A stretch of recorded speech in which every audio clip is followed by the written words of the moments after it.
On this emotional scale, which indicates your degree of resistance or allowing, there is despair all the way at the most resistant end, fear and despair and regret and blame and hatred and revenge and anger and all of those things. And at the other end, there's love and appreciation and ecstasy and that feeling of passion.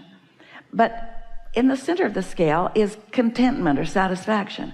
So where that creative control is, where that energetic vibrational control is, it's right there, satisfied or not, satisfied or not. And that's where most of your life is being lived, in the realm of that, where you could choose that, except you have these hot buttons which take you immediately over there. And so if you are asking for something and you ask and then you say, I'm going to surrender, well, surrendering means stop thought, which means if you're going to really surrender, then get into a meditative state. But we don't want you to be in a meditative state more than about 20 minutes a day. We want you to be in a awake state, in control of your vibration, which means look for satisfying things, of which there are so many. And the more time you spend looking for a reason to be satisfied, then the more law of attraction brings you more rivers and streams of things that are satisfying, so that you dwell mostly in that satisfaction and better feeling emotion. Well, that's not surrendering, but it's not resistance either. So when you're dwelling mostly in this, I'm satisfied about life, I love that, I'm so satisfied. Esther spent an afternoon one day for a couple of hours making lists of things that she has identified, because she wanted to isolate the feeling within herself, that were really satisfying in nature. And she talked about that feeling of getting out onto the open road, and that first feeling of moving out on the highway for a day's drive, and the anticipation of what that day was going to bring.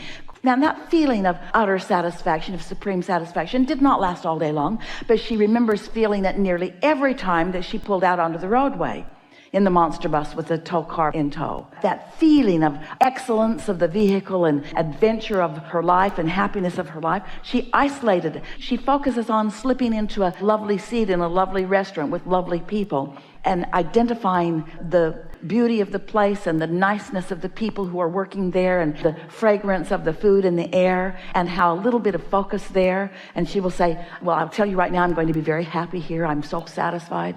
Or slipping into an airline seat and putting her pillow behind her neck and getting really comfortable and acknowledging how satisfied she is. You have to identify and isolate that feeling. And once you do that and get good at that, then what happens is, not only do you have more and more of those kinds of moments in time, but you establish a point of attraction that makes that mostly what flows through that path of least resistance to you. So it just gets easier and easier and easier.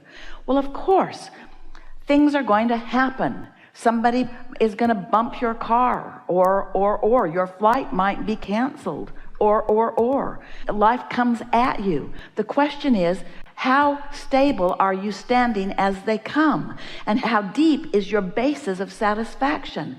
How quickly are you able to put things into perspective?